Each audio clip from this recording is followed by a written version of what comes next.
So it's been a little while since I last did a full YouTube episode on Temptress. That's given me the opportunity to really press on with the planking and spend a little bit more time just cracking on with that. It's very time consuming work and there's a lot of it to do. Not to mention the cleanup on the inside, which is very tedious, and I'm glad to say that that is now done as layer 1 planking is complete on Temptress, and I'm starting now on layer 2 planking as well. In the interim, I've done a couple of fill-ins, but if you haven't checked in on various different channels, then you may not have seen them. So I did a live stream in which I vacuum bagged the layer 2 planking on the transom, and just about got that to work out on a live stream, which was quite a difficult thing to do. Also, to allow me to spend a little bit more time just cracking on with the boat, a couple of weeks ago I didn't do a Temptress episode, but I did a patrons exclusive episode, so everybody that's supporting the project on there could have a little fill-in of what I was up to in the interim, and you guys will see that footage in just a minute. So we're pressing on with getting layer 1 planking bonded in place, and then I'm starting to work on layer 2 planking, which varies a little bit from what you may have seen before. So let's get going with that, and I'll catch you up to speed with where we currently are. Also in this video, you'll be meeting a new member who has recently joined the team, so keep your eyes peeled for somebody else making an appearance throughout the video. I'm a boat builder from the Cotswolds in the UK, and I'm building a boat called Temptress, designed by Michelle Berriere and kitted by myself to be built utilising the latest in CAD design, CNC cutting and modern epoxy wood construction.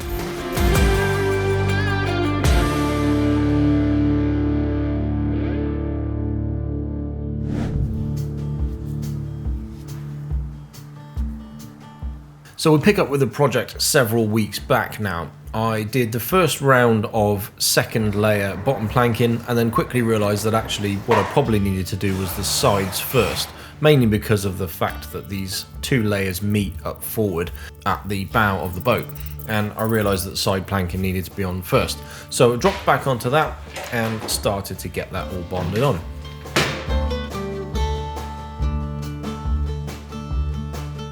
The bonding process for the side planking is to roll lightly thickened epoxy on all of the top side battens, and I'm two-step bonding the absorbent wood areas, which is the edges of the plywood layers that form the chine lamination. Then, as you can see, all of these get fit into place with screws and washers that are temporarily placed and then removed after the epoxy is cured.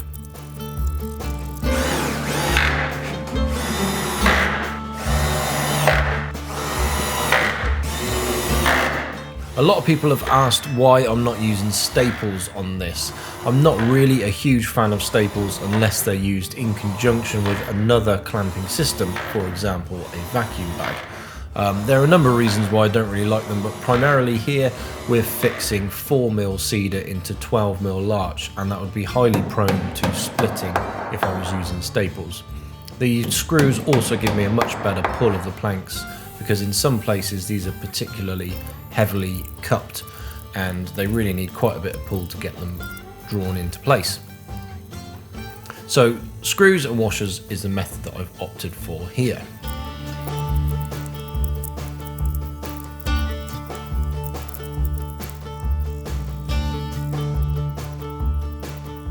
The only permanent fastenings that are going to reside in the side planking will be layer 1, where this is bronze nailed into the chine and into the shear clamp, so either ends of the planks. The middle sections are going to entirely rely on the epoxy bond. Pretty much the same way that I did the bottom plank in layer 1, where these were nailed into the frames and the stringers and the keel.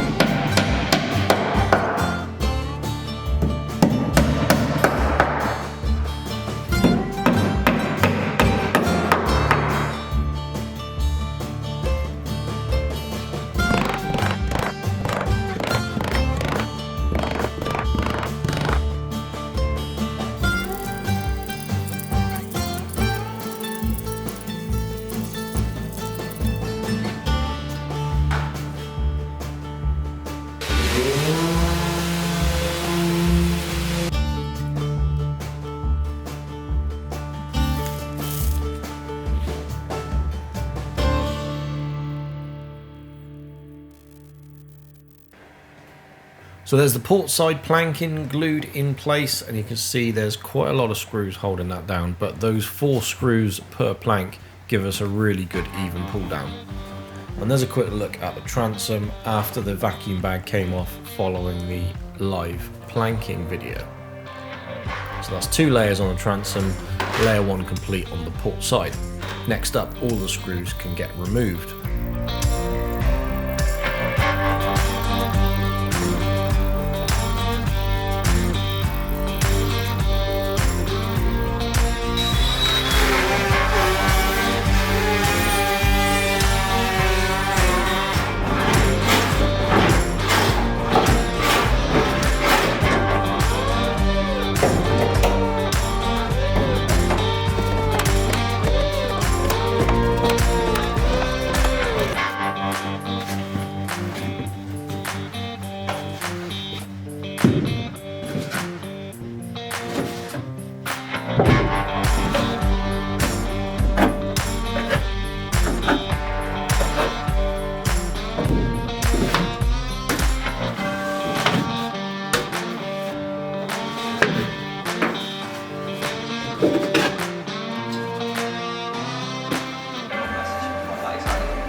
Perfect, right.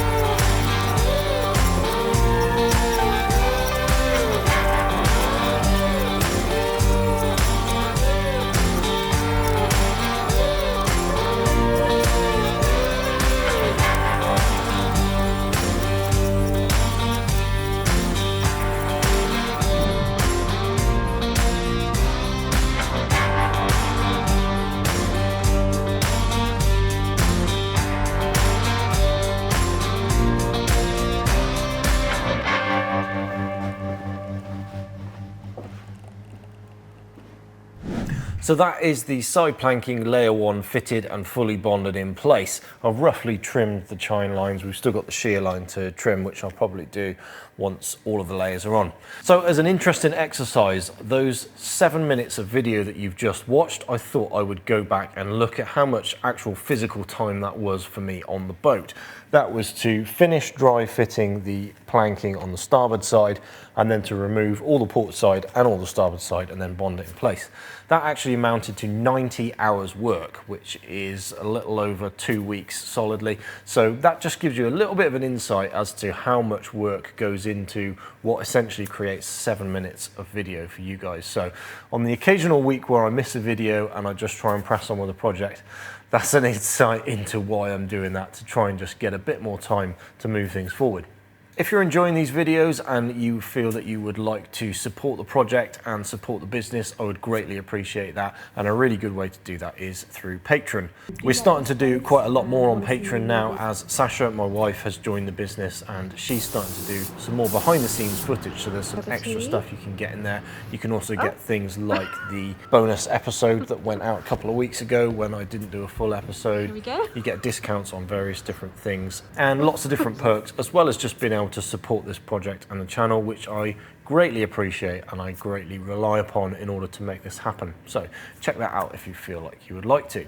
So that's planking layer 1 done. Next up, I'm going to start on planking layer 2 on the port side.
you reckon of that plank then? Does that look like a good one? What do you think? Okay, let's cut it then.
So that is half of the port side layer 2 dry fit.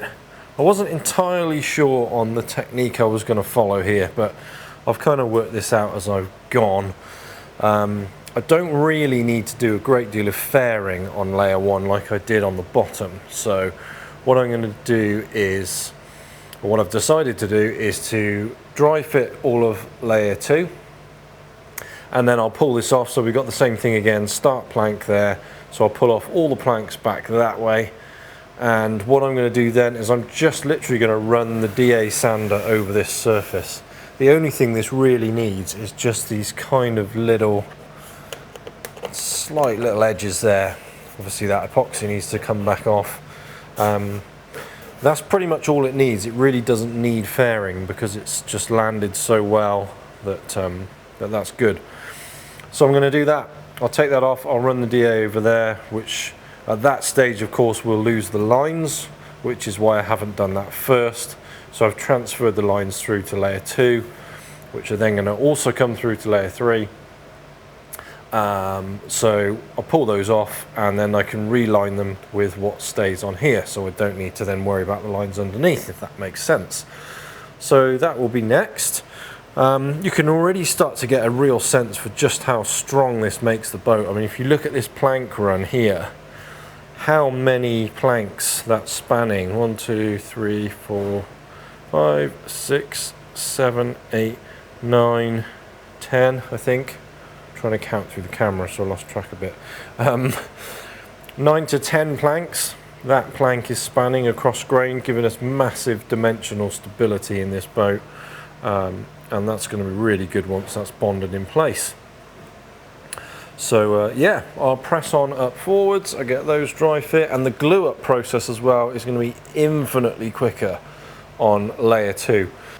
Getting inside and cleaning all of that stuff up around those topside battens is a massive job, and it's difficult to get in and around there, but that is what's taken a huge amount of the time in doing this. Of course, haven't got to do that for layer 2 or layer 3 on the bottom and on the sides, which is way nicer. If you didn't catch, I think I just talked about this in a reel. So you notice I've got this running at the moment. This is a humidifier. So we had a recent fairly dry spell here in the UK and humidity dropped down quite sharply. This went down to 40%. I tend to like to keep this at 50 to 60 really, just to keep things dimensionally stable and stop this from drying out too much. So where I've talked about before using the dehumidification, and that does air conditioning and heating as well, we're doing the opposite now. We're actually trying to get a little bit more moisture into the air. So I've got this currently running, and when I went to visit Andrew Burge in December, a little while ago, 2 Decembers ago, he was running, I think, 3 of those in his shop all the time because it freezes in Michigan. It gets so cold and dry in the air, so he has to try and keep his moisture, humidity levels up. So yeah, doing a little bit of that at the moment. Normally it's the reverse in the UK, but there we go. In any case, if you didn't catch the live stream, here's a bit more of a closer look at the transom. So opposing 45-degree angle planking. A few people asked about this central plank here, so just purely because layer 1 they met down the middle, and I didn't want 2 layers joining on the same line, so I just did that central plank just to space them out a little bit, and then went with the same chevron pattern. So take a look at that from inside. Okay, and now you can see what we're looking at. Obviously we'll give this a good clean up before we go to finishing, but there's the inside of the transom, what that kind of chevron patterned planking looks like. It looks really smart, I think. You know, I could have just done that with plywood, but that's the sort of level I want to go to with this boat, and then the bottom as well, of course. Gives you a bit of an idea as to what climbing around inside this thing is like, trying to clean up glue. It's a little bit awkward.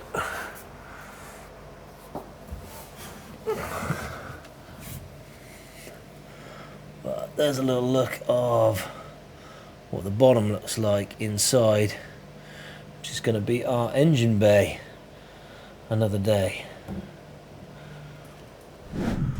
Okay, so that ties it up for this episode. Apologies, it's a slightly shorter one than normal, but as I said, there's actually a massive amount of work that goes into that. I think by the time I've done this lot, we're up to around about 100 hours work with what you've just seen in that video. Very repetitive, but that's the nature of wooden boat building. Nevertheless, I hope you enjoyed that episode. Please do remember to check out the project on Patreon and support us if you feel like you would like to. Get some extra perks and behind the scenes footage as well. In the next video, I'm afraid it's just going to be more planking. There's more vacuum bagging to do on the bottom planks.